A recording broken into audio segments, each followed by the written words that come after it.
Thank God it's Friday, the last working day of the month of October 2021. I am Boki Yepeng and you are most welcome to From the Dailies on ECWA Television Africa, where we review stories making headlines on our national dailies. Today on the show, I have a guest, Barrister J.K. Chris, where we'll be discussing the impeachment of the Speaker of State House of Assembly, Plateau State. Later on the show, you will get to meet him. But before then, I will be doing the paper review. If you have any comments, you can join us on Facebook and send your comments, as you can also call on the show. Starting with The Nation, the big story here says PDP governors, elders head for showdown over Oyinlola. And police query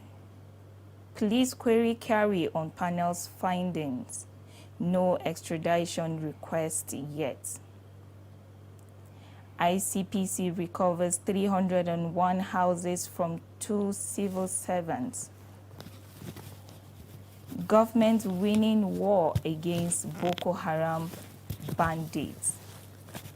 Terrorists and bandits are fast losing the anti-insurgency war to the federal government. Information, Culture and Tourism Minister Lai Mohammed claimed yesterday, insisting that Boko Haram has no caliphate in the southeast or any parts of the country.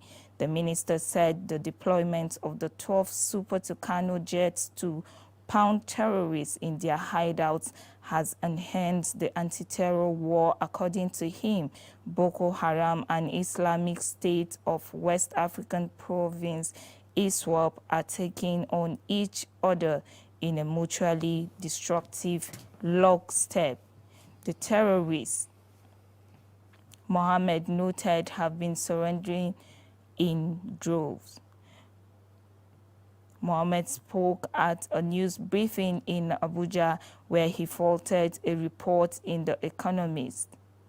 The minister said, but the truth of the matter is that the bandits are losing the war. The federal government is winning the war against terrorists.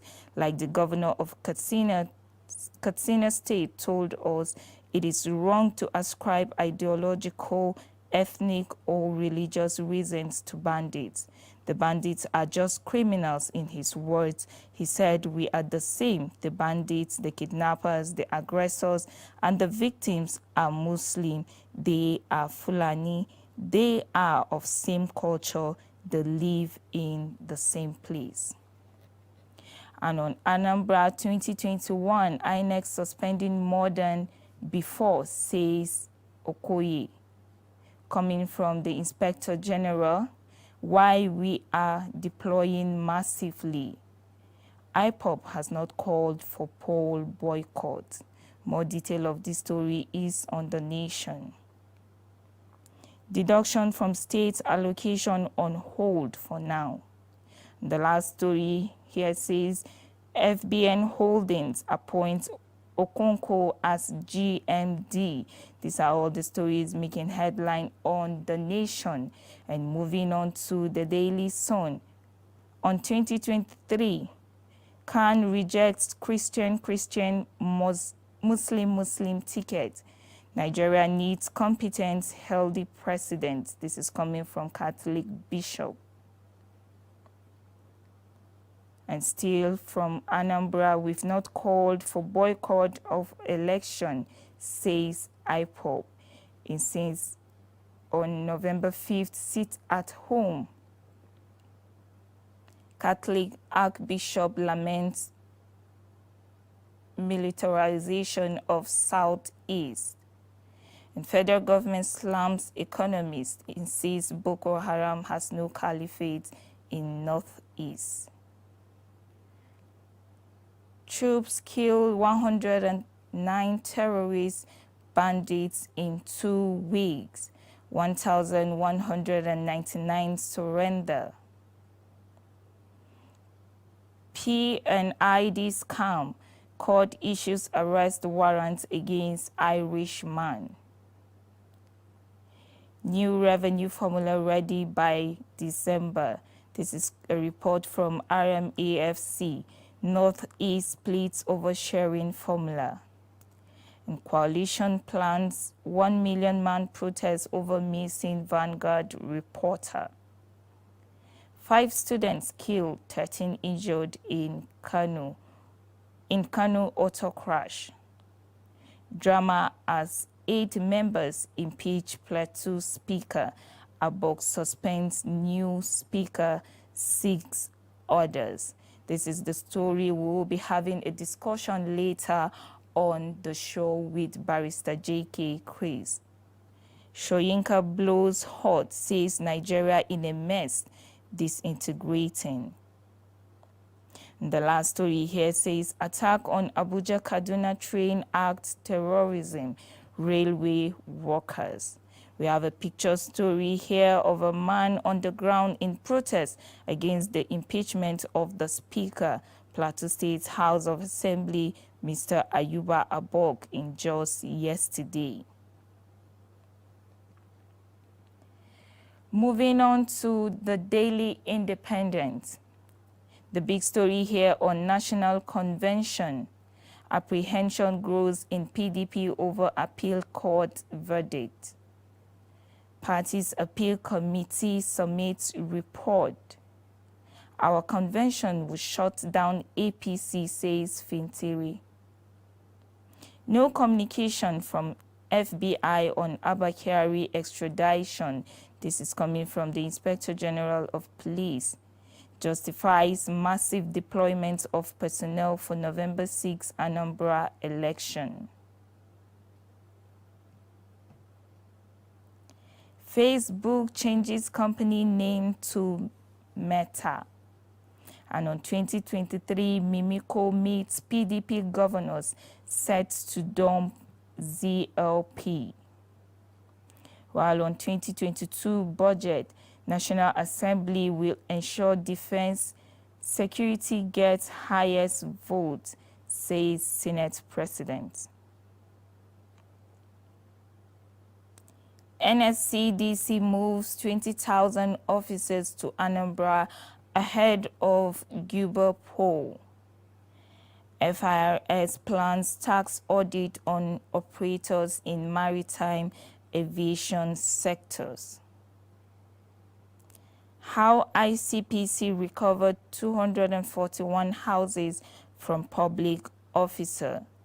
Agency boss fingers FCDA staff in housing fraud by estate developers in FCT, says public officials use real estate investments for money laundering.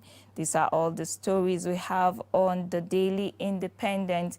You can do well to get the paper and read more detail of stories that interest you. And moving on to the Nigerian Tribune, the big story says anxiety in PDP as appeal court decides secondus suit today. Convention will open floodgates for defections to PDP, says Fintiri. Osun PDP adopts Oyinlola as candidate for position of Deputy National Chairman. Mimiko rejoins party after meeting with Makinde, Wike, Tambuwal, Ikpeazu. And still on impeachment, 8 members remove Plateau House of Assembly Speaker. 14 others squash impeachment, suspend 6 principal officers. I used dry human skull as a ritual for Yahoo Boy before killing my female friend to make more money. This is coming from a murder suspect. And on ban on sale of Forex, how saboteurs laundered DTA sold to foreign students. This is coming from the CBN. Why Benue keyed into federal government's National Livestock Transformation Plan, says Otom. And how Southwest government how Southwest government investment in agri will bolster region's food sufficiency. This is coming from DAWN Commission rather. On 2023, Khan warns against Christian, Muslim ticket. While on page 29 of the Nigerian Tribune, we have a story here making headline, Stop treating Nigerians like criminals, illegal immigrants, Soyinka tells federal government. The last story again, Facebook changes company name to Meta. And moving on to this day, coming from President Buhari, destabilizing forces, weaponizing frustration of marginalized groups. Okonkwo appointed First Bank Nigeria Holdings GMD, AK bows out. Google restores e-Naira wallet to Play Store. And these are all the stories on this day. Up next is The Punch with the big story on secondary suits ruling. Uncertainty reigns as 3,600 delegates arrive in Abuja for PDP convention. Only PDP chairman has right to supervise convention, says Oyetibo. PDP convention on track, APC's collapse imminent, says Fintiri. Nigeria tops chart as 11 African countries block airlines, $700 million revenue. 21 billion naira 14-bed Aso Rock clinics construction begins November. Government workers future Shaki as 20 states shun contributory pension scheme. 5 states insist on other pension schemes, 7 still at bill stage. On Anambra decides 2021, PFN falls IPOP's no election call, agitators downplay poll. Personnel in 4 states on standby for reinforcement, says NSCDC.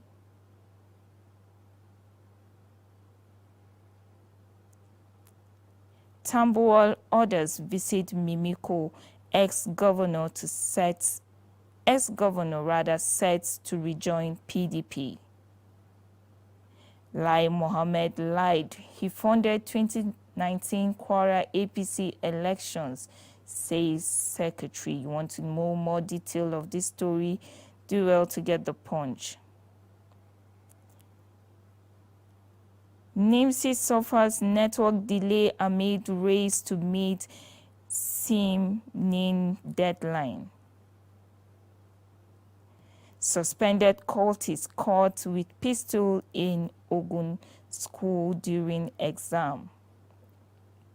And we have multiple picture stories here on migrants in a caravan to the United States to seek asylum and refuge status en route to Mexico City in Villa Cosmopolitan, Chiapas State, Mexico on Thursday. These are all the stories we have on the Punch newspaper. Do well to get the paper and read details of stories that interest you. And moving on to The Guardian. PDP's convention rocky as appeal court rules on secondaries today. Members fear another caretaker committee arrangement if ruling goes against party. Fintiri upbeat says convention will attract mass defection from APC. PDP governors Tom Ondo woo Mimiko back to party. Mimiko collapses ZLP into PDP in Ondo to attend convention tomorrow. Ex-Transport Minister Biodom's APC to PDP in Kwara. Non-teaching varsity workers threaten strike over alleged unfair pay sharing formula. ICPC recovers 301 houses from 2 civil servants in Abuja. Military claims killing ECWA leader Boko, 38 others.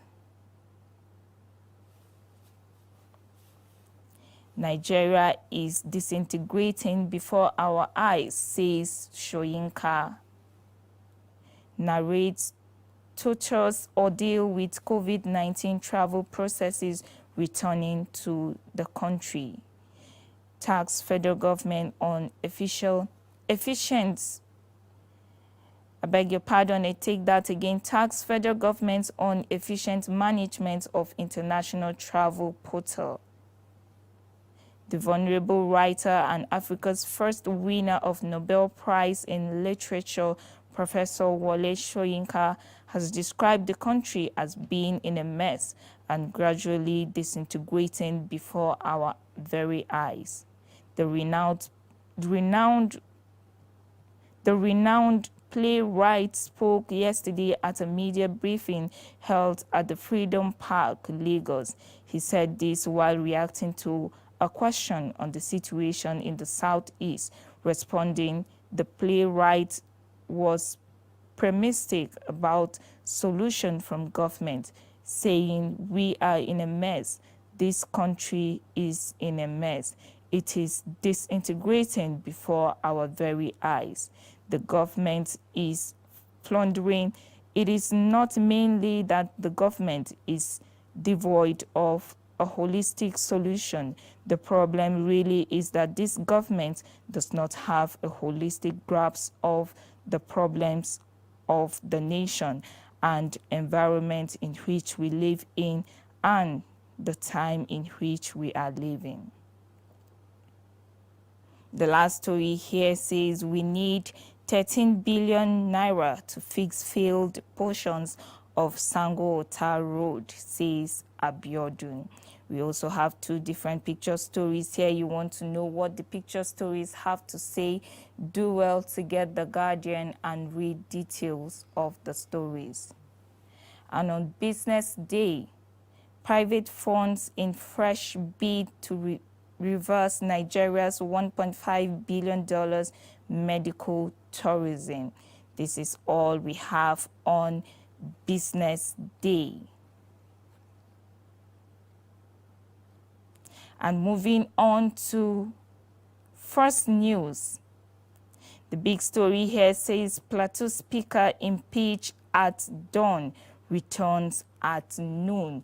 You want to know more on this story? Do well to get First News, as the center of our discussion later on the show will be based on this story. Again, Mimiko returns to PDP, lowers ZLP flag. Federal government blames nation's indebtedness on COIS owing 7 trillion naira in taxes. Coming from Ekiti, gunmen kidnap 8 on way to funeral ceremony, demand 50 million naira ransom. No plan to stop Anambra election, says IPOB. Otedola era, First Bank Holdings gets new MD. Will address crisis in Lake Chad Basin, federal government assures concerned states. Curiosity as Facebook changes name to Meta. And the last story here says federal government, states, local governments share 740 billion naira revenue for September. This is all we have on the First News. Moving on to Blueprint, the big story on 24 hours to National Convention. Fear grips party as Appeal Court rules on Secondus PDP suit. Ekweremadu Appeal Subcommittee Summit report. Adama Bayelsa governors predict APC collapse. And Wike Tambowal Makinde woo Mimiko. Some Nigerians playing God. This is coming from President Buhari. You want to know why he said that? Do well to get the blueprint. Amidst rancor, Plateau lawmakers impeach Speaker 6 a.m. FRS to begin tax audit of maritime aviation sector operators. Troops kill new ECWA leader Boko, 37 others in 2 weeks. We never called for Anambra poll boycott. This is coming from IPOB. Strike looms in nation's varsities over earned allowances. Be tolerant of opposing views, media stakeholders tell federal government. And the last story here says NSCDC deploys 20,000 personnel to Anambra. And this ends it on the newspaper review on From the Dailies on ECWA Television Africa. At this point, we will take a break and we will be right back on our discussion for today.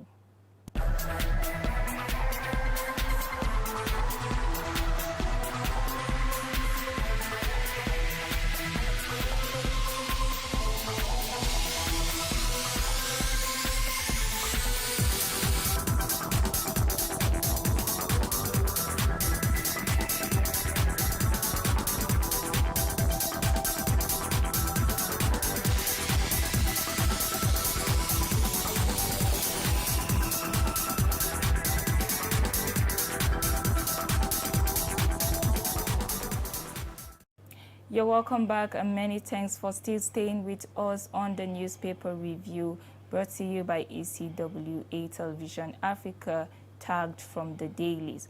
And just like I told you earlier, I have a guest on the show today and we will be discussing the impeachment saga of the Plateau State Speaker, House of Assembly, Honorable Ayuba Abog. And to do this with me this morning, I have Barrister J.K. Chris, you're welcome on the show. Thank you very much. Thank you so much for joining. It's a pleasure to be here. Indeed, yes. Sir, as a lawmaker and a son of the soil, in a state where we have honorable legislative member as a governor, a sitting governor for that matter, how would you describe the process of impeachment that happened earlier yesterday? Okay, to start with, I am a law officer and not a lawmaker. Okay. Because I've not been elected into any legislative chamber yet. Well, probably it's a prayer and a prediction. Of course, it is a prayer. Take it in good faith. Yes, I take it as a good wish, and I appreciate that. Yeah, but to start with, whatever is done that is not within the ambit of law is really cannot be justified in any way. The House of Assembly, the Constitution provides for that each state House of Assembly in Section 92 of the Constitution, and then subsection 2 of the Section 92 of the Constitution provides for process of removing a speaker, where you want to remove a sitting speaker. And then the Constitution make a mandatory requirement of 2/3 of the entire members of the House of Assembly for you to take a decision on impeachment.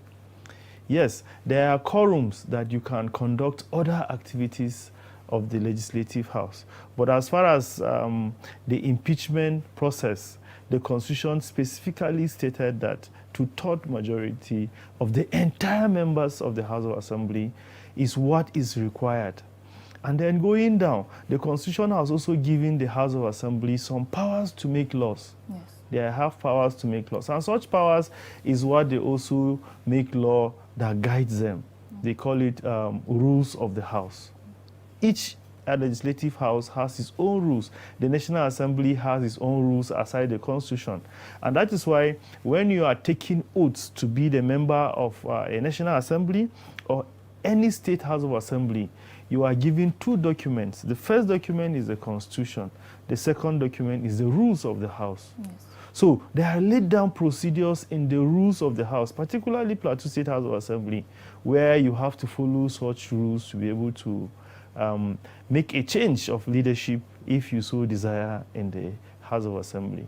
So we need to go back and check. Yes. In what we have on the plateau at the moment, the quagmire we found ourselves, are the laws followed? Are the Constitution, was the Constitution really adhered to in carrying out those activities? So these are the things that are bringing discussion, and then they are raising public opinions. Yes. And all that. So we need to go and check how many members really carry out that, that impeachment. Can 8 members said to be greater than 16 as the Constitution envisaged? Because the Plateau State House of Assembly is constituted by 24 members. Yes. So can 8 be greater than 16, or can 8 be equated to 16? Once the law says you need 16 people, you are just 24. So there is nothing wrong with trying to lobby. If 8 of you feels the speaker has committed certain things, or the speaker is not running the House as he should, it's incumbent on you to lobby the other members. You can, okay, 8 of you, you just need additional 8 to lobby, to say, look, this is what we feel, that the speaker is not acting in the best interest of the state. Yes. Because and in trying to make things right, you can do that. So the basic function of the House of Assembly is to make laws for the good governance of people of Plateau State, for the social and social welfare and security of the people of Plateau State. If he is found wanting in his responsibility, in his duties as the speaker, it is only normal that you convince members. He's just one amongst equal. Yes. He's also elected. He has a constituency. So he is not above other members. He is just privileged because the law said there must be a speaker. Of course. So that, we have sense of direction and leadership in the House. So if his colleagues feels he is not doing right, all they need to do in a sane clan, in accordance with the Constitution, is to follow the laid down procedure in the Constitution and the rules of the House, and to effect change that they so desire, rather than resulting to, an attitude of, unbecoming of an honorable member. Yes. Because as soon as you are elected into the House of Assembly, you attack honorable member. And then the Constitution, the Speaker is referred to as the right honorable because he presides. So as someone that is being referred to as honorable, it is only right that we do what is truly honorable in the real sense of the word, rather than, doing things that, would send negative perspective or negative angle to the people and to younger generations coming in. Yes. And then it will send a bad signal to the world that these people make a simple law to themselves and they cannot even adhere to their law. If this thing is done by either the executive or any board, part of the executive, we will know, because they are not lawmakers. But how can lawmakers be lawbreakers? This is so unfortunate. Of course, that's a very big question that needs answers. And I know people on the plateau now are in need of answers. So many questions coming up. And we can see that a protest was even held against the impeachment of the speaker. And then I like the fact that you mentioned something about being honorable. Even God himself honors his name, and he wouldn't want to do, or he wouldn't do anything to dishonor his name. And so it is right for the honorable members to do honor to their honor. I believe that is something that it should be remarkable and something that should be instilled in the minds of honorable members in the House that are seated to make laws to protect people, to protect the interests of people on the plateau and even beyond. And then generally, I would like to point out that the problem of Nigeria has been the fact that we go against the law. But now, looking at this impeachment on the plateau, it's the fact that even the lawmakers themselves have broken the law. And just like I mentioned earlier, the governor of Plateau State, Right Honorable Simon Bako is a legal practitioner, and he is a sitting governor with this honorable title as well. What is he saying about this is what people want to know as well. But for the benefit of this show and then for our viewers out there, I would like you to point out places that people or the members of the House of Assembly have gone wrong and how it will be fixed furthermore, because the impeachment had already happened and it was against the law that 2/3 of the total number of the members of the House of Assembly were not there to do this process of impeachment. And it has happened that, yes, the impeachment had already happened. What should be the step forward now after this? Because I believe people out there on the plateau and even Nigeria specifically are looking for answers towards this. Should we continue being like this? And even when lawmakers are breaking the law, what should be the way forward? Are people supposed to just sit and watch what happens next? What is the right step forward? It's too waiting. It's too waiting. What is wrong, just as I have earlier said. Yes. And there is no way you can justify what is wrong or you can clean it. No matter how you try to polish it, it will not shine in the eyes of the law. From the dailies, all the dailies we have seen, the report so far has clearly shown that 8 members of the House of Assembly impeach the Speaker. It's clearly against the law. It's clearly against the principles of the Constitution and the laws of the House of Assembly. So, and then, as you can see, the Speaker himself had a sitting. And then he has 14 members in that sitting that repose confidence in him. Yes. They passed a vote of confidence in him. And then they also suspended the key actors in that saga. And then looking at the time, they staged the purported impeachment. You know, it is an ungodly hour. As early as 4, 5 a.m., they took over. You can see from the footage you are passing through. They took over the entire building. You understand? You want to guide just 24 people to do their legislative function that they are used to do. They have been together, they have been carrying out their legitimate function for over 2 years, close to 2.5 years now. There has never been this security. But now, you are deploying more than 500 armed security men just to come and guide 24 people. So that is to show you that there is something wrong, there is more to it. So where we are saying is, why I said is two angle to it is that, fine, we have the political solution. Since it's a political issue, we can go back to political situation. The whole 24 of them can come together. What is our problem? You understand? There could be interventions from, you know, people of good conscience and people of Plateau, and then probably past principal officers of the House, which the governor happens to be one. He is a former speaker, and it will interest you to know that, you know, he has suffered the same fate in the past, where 6 people came into the House as early as 5 a.m., just as this one, to impeach him.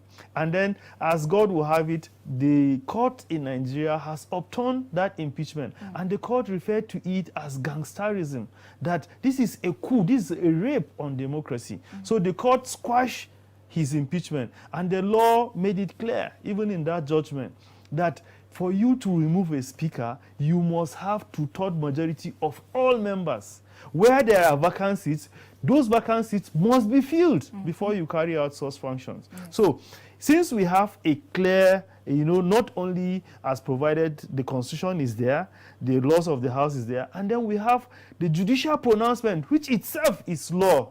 You understand? Judicial pronouncement by itself is law. So we have valid laws to justify that you need to taught members of all members of the House of Assembly to carry out such impeachment. So if elders can resolve them and maintain status quo, because the action of those 8 members cannot stand anywhere in the world. It does not have any substance. So you resolve them and resolve the differences and allow the Speaker, Right Honorable Abok, to continue his function as a Speaker of the House of Assembly, and ask them to find the way of resolving their differences, whether it's with their political parties or with the executive or within among themselves. They resolve the issue, or in the alternative, because as we speak now, the siege by the military and the security and then the DSS, the security apparatus is still there in the House of Assembly. So because they are there on the instruction of the executive, because the executive control the security. So the executive may have their preferred. Now, as it is, we have 2 speakers. Yes. We have the Speaker that has the backing of the executive with 7 members on his side, and then we have the Speaker that has the backing of the members of the House of Assembly with 16 members on his side. So you see, it's 16 against 8. So what do you need to do?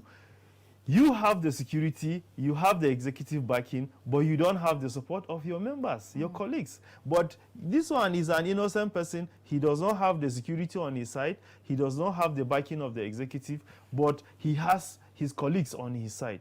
So you see, it's a very, very dicey situation. And then it does not augur well for the people of Plateau State, because we are going to suffer much. Yes. It's going to stop the process of legislation. It's going to stop the process of governance at that arm of government as far as the state is concerned. So we advise that the elders should resolve. In the case that the elders cannot resolve, the parties can approach the court, and then the court will come out with its pronouncement. And whatever the court says, I think it should be abide by all the parties. And what we are really calling is, we don't want it to degenerate, because we have seen pockets of protest here and there. We don't want it to reach a level that people will take laws into their own hands. We don't want to lose life as a result of this. Remember, the former President Goodluck Jonathan, he said his ambition does not worth the life of anybody. So, no one is born as a member of House of Assembly, or no one is born as a Speaker. Leadership is role performance of some duration. It's just that we are on this stage. We cannot remain here forever. After the show, we go out, and then you have another show, some other people came, and that is how leadership is a role performance. You perform your role, you go. We have had people in the past, Solomon Lar and then Dakum Shong of blessed memory, that were in the House of Assembly in the 70s. 79 and all that. Today, they are not there. They are not even alive.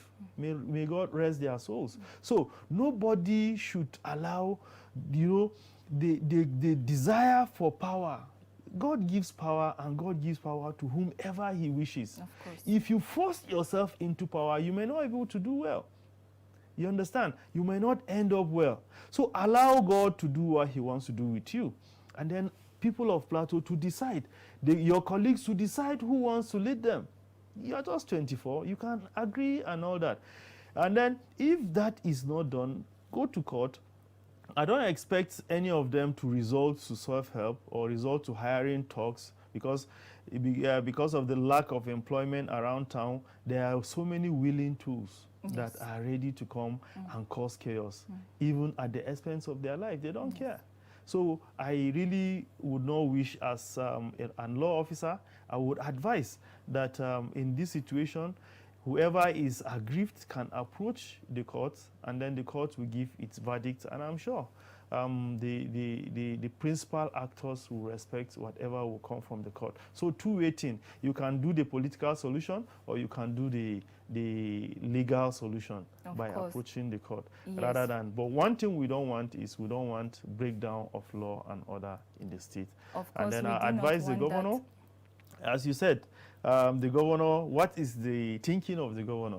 So I advise the governor as a former lawmaker, as someone that has suffered this type of thing in the past, that he should play the part of honor, he should play the part of justice, reconciliation, a father, a leader, and then try to resolve them based on his experiences, and then allow the law to take its course. Of course, we should allow the law to take its course. And at this point in time, going by the advice you've given and then maybe approaching the court, I believe, is the best solution to take at this point, rather than taking it into our hands and then agreeing to the words of the former president. Really, no ambition is worth a life, whatsoever that ambition is. And then looking at what has been happening in the country today, it is obvious that we've turned some ambitions to be even worth more than lives. And we've seen this happen, we've seen this come and go. And still yet, nothing has been done. There has been no effort whatsoever to see that we resolve some of these issues that are coming up on a daily basis, costing lives and properties.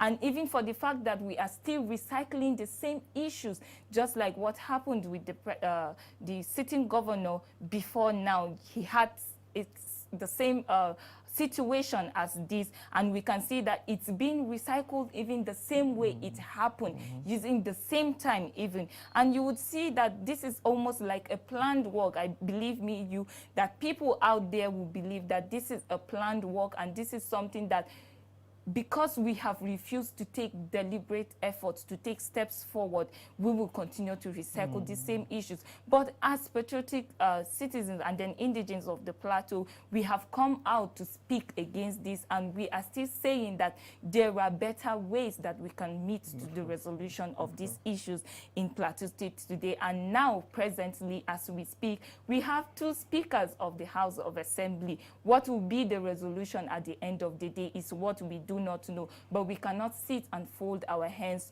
just to watch what happens next. And then looking at the fact that it is a political saga, it is something that involves politics. We know how it has always come and passed in the issues of politics and activities of politics.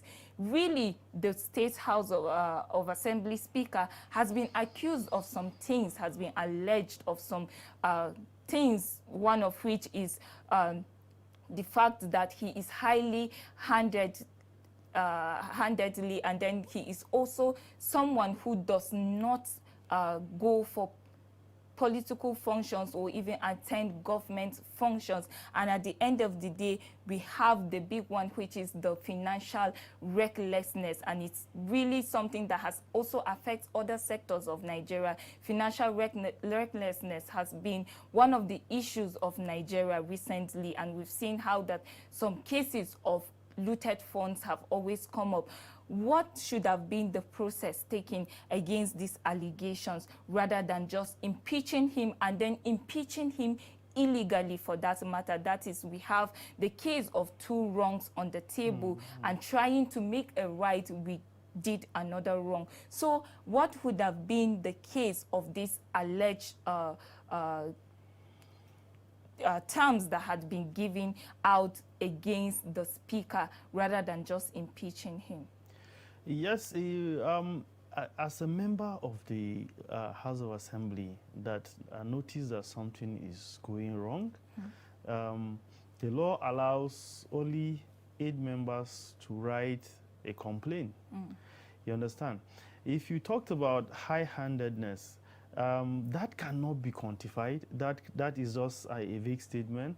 You know, any action, any disposition that you exhibit might be regarded to as high-handedness. And what is high-handedness to me might not be high-handedness to you. So it all depends on the fact that, you know, he doesn't attend government function or public function and all that. Is something that, you know, the House needs to come and try to resolve the whole thing. I said, okay, Mr. Speaker, why are you not attending government function? Because the legislative arm needs to be represented. But what is also there is the House of Assembly is an independent arm of government. You understand? There is nowhere it is written in any law that a speaker must attend every function of the executive. Yes. You understand? There is nowhere in any law. He has not breached any law in real principle. That is just political conveniency, just to show that we control the executive, we also control the legislative arm of government. Because if government is doing mostly political functions of the government, where the executive are having their own function, and then it is expected that the legislature should also be there, the head of legislature for that matter, to show that yes, we are controlling the government. It's just political exigencies and political convenience. It's not really a requirement of law that the head of the legislative arm of government must be present in every activity or every engagement of the executive. So you must show that he has broken a law in that to justify it. Yes. Now, if you are also talking about having sittings and all that, for quite some time the House has not had sitting and all that. There is a requirement of law, a number of days that the law allows the House of Assembly, or the law make it mandatory for the House of Assembly to sit in a year.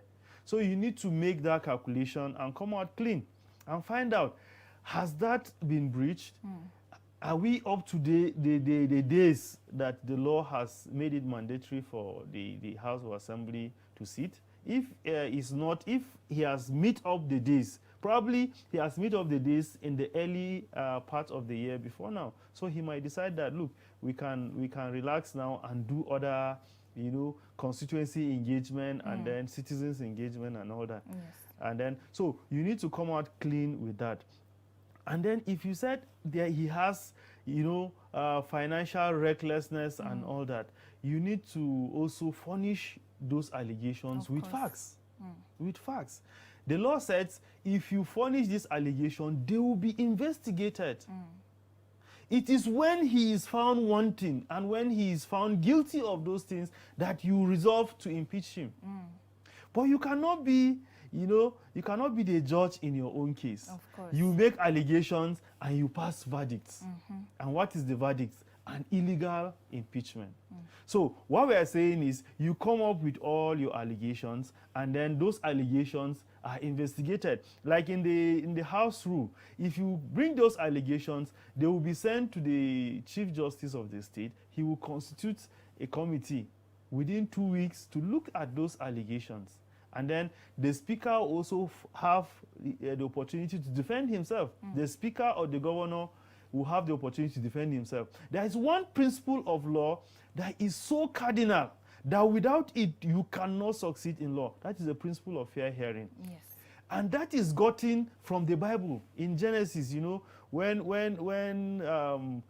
Adams was deceived into taking what God has prohibited, and then God knows. Do you think that God does not know that Adams have taken the fruit? God knows. But he said, Adams, where are you? He said, I'm here. Why are you hiding? That is where the concept of fair hearing was given. So even God himself always gives us fair hearing. And that is why he asked us to confess our sins and he will forgive us. This is fair hearing. So for the interest of the state, for the interest of peace and progress, for the interest of justice and unity, you need to give the speaker fair hearing. Speaker, these are your allegations against you. What do you have to say about it? That is the procedure. That is the law. And then he is not going to be a judge in his own case. In some instances, he will allow someone to preside, and then the matter will be trashed. In then some instances, the Chief Justice will set up a panel of non-partisan elders, credible elders that will take decisions. So has those processes been exhausted? These are process of dispute resolutions. Have they been exhausted? If you have not exhausted all these avenues for you to resolve your dispute, why take the laws into your own hands? Why become a lawbreaker?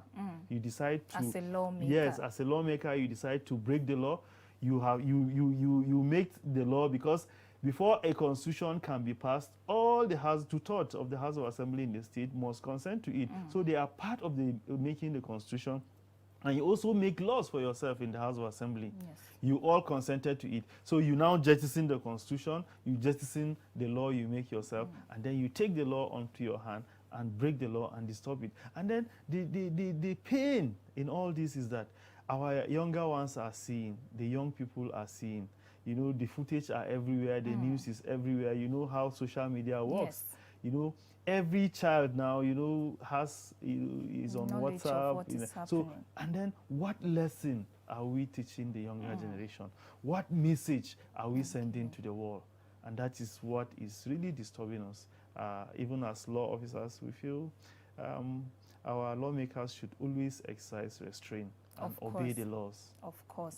Thank you so much, Barrister J.K. Chris, for coming and then for sharing, for giving in-depth. I believe our viewers out there are well informed, and we hope that your advice will be taken by even the governor himself, looking at the saga and what is going on now. And then for the fact that we have to recognize justice, we have to recognize the interest of the people. We have to recognize fair hearing.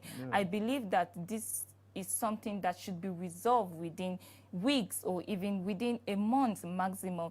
And then for the fact that we want a better government, we want better leaders, we want the right things to be done even the right way. We want to achieve this with a deliberate effort, and then together we can achieve it by the grace of God. And for the fact that people out there are hungry for so many things, people are yearning for so many things that even the government is not providing as a right for what people have to obtain or have to enjoy. It is really sad. And then there are hungry people out there who, just like you mentioned earlier, the case of higher talks and all of these things, we don't want to come to that point where we have to lose a life. I mean, no ambition is worth a life, and no situation whatsoever it is and how it has presented itself is also worth a life. So we pray for a resolution of these matters, and we pray that at the end of the day, we will come forth with good leaders, and good governance will be the order of the day. Thank you so much once again for sharing on the show today. Yes, and thank you to you, our viewers, for staying tuned and for always being a supporter of ECWA Television Africa. I remain Boko Yepeng, and we will leave you here. Do have a blessed weekend and happy new month in advance.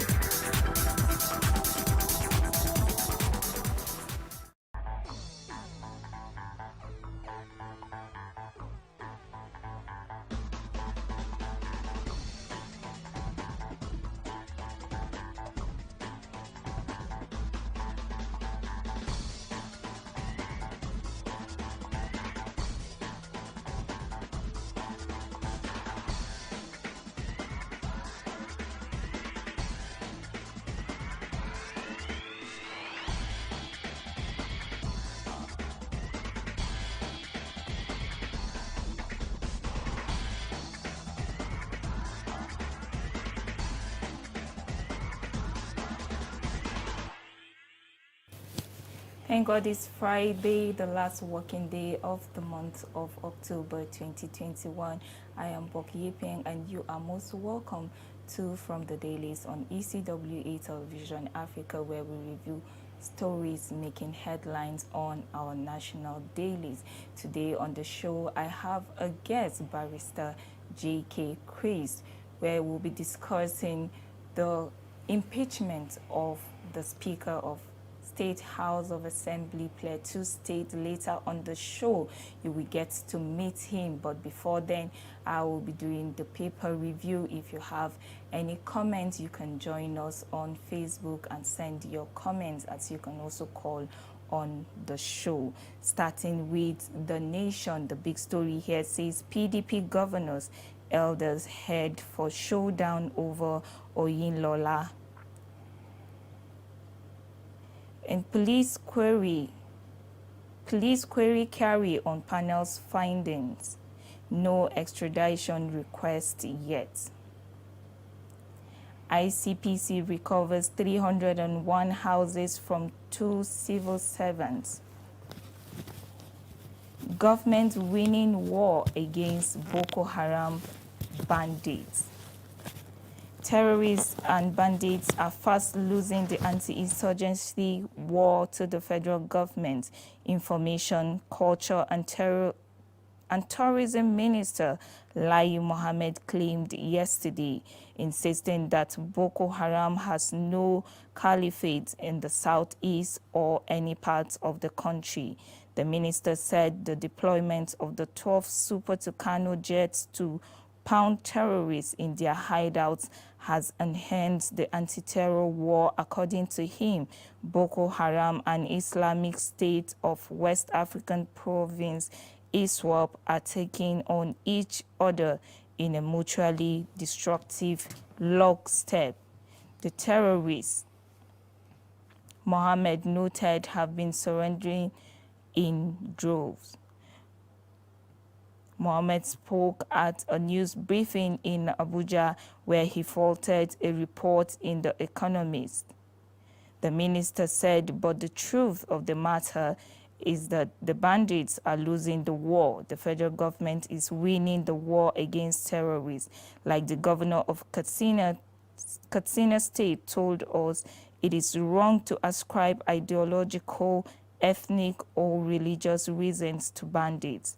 The bandits are just criminals, in his words. He said, we are the same. The bandits, the kidnappers, the aggressors, and the victims are Muslim. They are Fulani. They are of same culture. They live in the same place.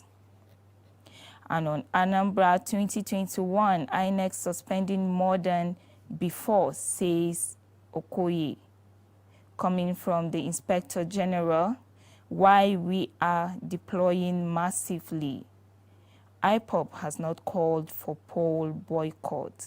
More detail of this story is on The Nation. Deduction from state allocation